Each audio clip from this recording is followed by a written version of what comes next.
सम्माननीय न्यायाधीश महोदय श्री राजेंद्र सिंह जी चौधरी पधारे और आईएएस 2024 की सम्मान समारोह और परिवारजनों की इस गरिमा में उपस्थिति को संबोधित करें। आदरणीय जज साहब। सम्मानित मंच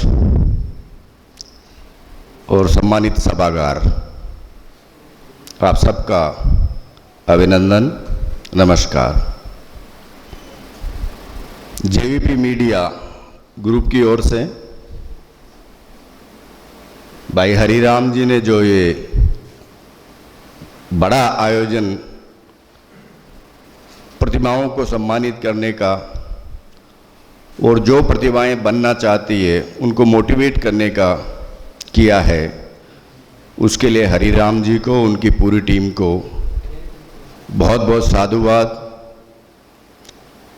जो बच्चे अखिल भारतीय सेवाओं में चयनित हुए हैं उनको, उनके माता पिता को, उनके परिवारजनों को, उनके शुभचिंतकों को, सभी को बहुत बहुत बधाई, शुभकामनाएं। मैं तो पिछड़े हुए इलाके टोंक से आता हूं। वहाँ ऐसी प्रतिभाओं का मिलना नदी में हीरा मिलना जैसा होता है। तो कभी कभी सुनने को मिलता है कि हमारे यहाँ से कोई बच्चा निकला है।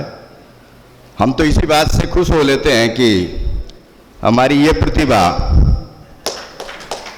सारी प्रतिभाओं का सम्मान करती है, तो टोंक जिले का इसी में नाम हो जाता है।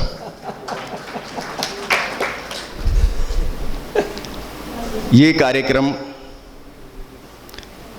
महज औपचारिकता नहीं है, ये दिल से किया गया कार्यक्रम है।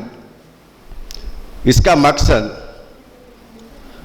जो बच्चे वास्तव में हकदार थे, जिन्होंने मेहनत की है, जो आगे बढ़े हैं, उनका, और उनको जिन्होंने आगे बढ़ाया है उनका समाज के सामने लाकर सम्मान करना सभी का हमारा कर्तव्य है। जो बच्चे ये उम्मीद रखते हैं, जो एस्पिरेंट है कि वो भी ऐसा करें, उनके लिए एक प्रोत्साहन का कार्यक्रम है। हर बच्चे में प्रतिभा होती है, वैसे किसी के ललाट पे पता नहीं चलता कि आगे जाके क्या बनेगा। लेकिन सबसे ज़्यादा अगर बच्चों का पता है तो माता पिता को है कि उसके बच्चे की क्षमता क्या है। मेरा एक निवेदन है, मैं सीकर में भी कभी सीएलसी में, प्रिंस में बोलने का मौका मिला, बच्चों से बात करने का मौका मिला, और भी कहीं जाता हूं तो बच्चों से भी कहता हूं और माता पिता से भी कहता हूं कि बच्चों को अनावश्यक रूप से अपनी मर्जी से, उनकी बच्चों की नहीं, माता पिता की मर्जी से करने के लिए मजबूर नहीं करें। आज समस्या यही हो रही है, जो माता पिता नहीं कर पाए वो बच्चों से करवाना चाहते हैं, वो बच्चों में देखना चाहते हैं। मेरा ये मानना है, बच्चों से भी पूछ लें कि वो क्या बनना चाहता है, उसकी क्षमताएं क्या है। क्षमता एक दिन में पता नहीं चलती है, वो कभी भी बाहर आ सकती है, प्रतिभा कभी भी बाहर आ सकती है। मैं ऐसे गांव से हूं जहां बरसात में मरीज को चारपाई पे ले जाते थे। हमारा इलाका अभी भी पिछड़े इलाकों में शामिल है। मेरी क्लास में 10th और 11th में मेरिट में आते थे। मैं अकेला ऐसा लड़का था उस क्लास में, मेरे साथियों में, जो 10वीं में 3rd डिवीज़न पास हुआ था। और मैं स्वीकार करता हूँ मंच के माध्यम से कि मैंने मेरे शैक्षणिक जीवन में कभी 1st डिवीज़न का सुख नहीं भोगा, कैसा मजा आता है। लेकिन मैं तो जायल वाले प्रधान जी के विचारों का आदमियों को देव चीड़, 100 सुनार की 1 लुहार की, झुंझुनू में जाट सुनार हो गए और सीकर में जोहरी हो गए। सूरत में जैसे हीरे परखते हैं, आजकल सीकर में भी हीरे परखते हैं, बच्चों को परखते हैं, उनको हीरा बनाते हैं, डायमंड बनाते हैं, कोहिनूर बनाते हैं। मुझे ये पता नहीं था कि मैं क्या करूँगा।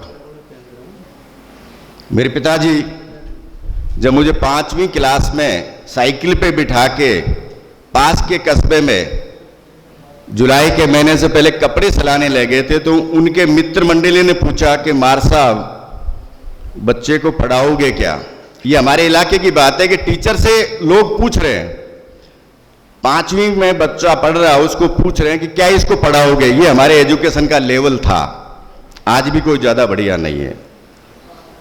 मेरे पिताजी ने कहा कि हाँ मैं इसको पढ़ाऊंगा और इसको LLM कराऊंगा।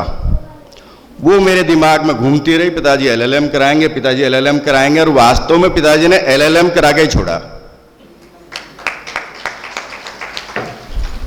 फिर मैं थोड़ा सा भटक गया, राजनीति में चला गया, सरपंच का चुनाव लड़ लिया, MLA का लड़ लिया, पता नहीं क्या क्या कर लिया, पत्रकारिता कर ली, टीवी पे एंकरिंग कर ली, दिल्ली बम्बई में जाके डांस और नाटक करने लग गए। आज बता रहा हूं माँ बाप का क्या रोल है जीवन में आगे बढ़ाने में, इसके लिए मैं ये भूमिका बता रहा हूं। मेरी माँ ने कहा कि बेटा अब तो बहुत हो गया, अब तू बता क्या करना चाहता है। तो मैंने कहा माँ तू ही बता दे मैं क्या करूं, मैंने बहुत सारे काम कर लिए। तो वो कहते हैं कि बेटा मुझे लगता है तू बहुत बड़ा काम करेगा, तू कब करेगा ये बता दे।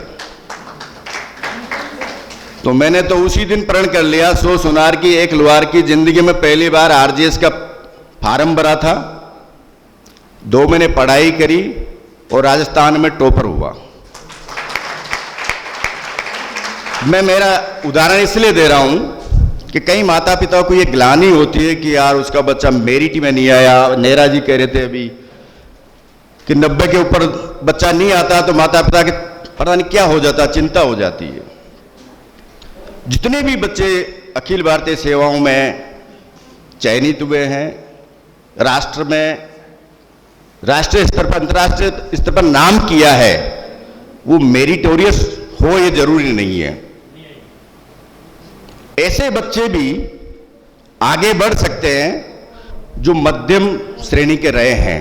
और बहुत सारे IAS IPS के इंटरव्यू हम सुनते हैं, वो 7-7 बार में चयनित होते हैं। कई सिपाही होते हैं वो IAS IPS बन जाता है, कोई टीचर होता है वो IAS IPS बन जाता है। तो मेरा निवेदन है बच्चों की जो स्वाभाविक ग्रोथ है उसको होने दें, उन पर अनावश्यक दबाव नहीं बनाएं, बस उनकी प्रतिभा को पहचान के सही रास्ता दिखाएं।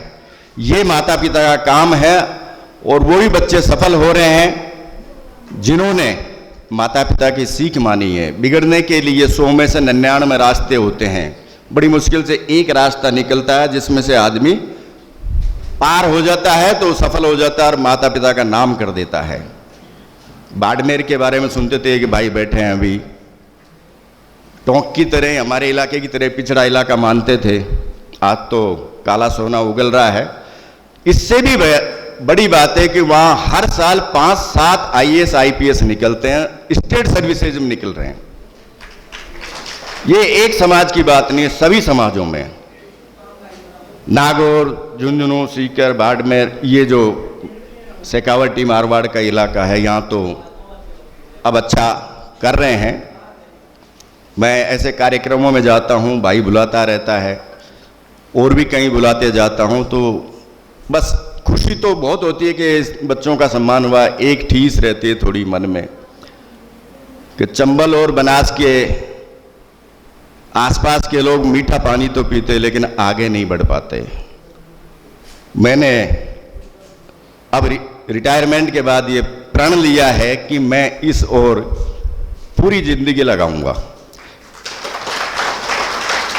इस इलाके से कभी सुनने को ही नहीं मिलता कोई IAS बन गया, वो IPS बन गया।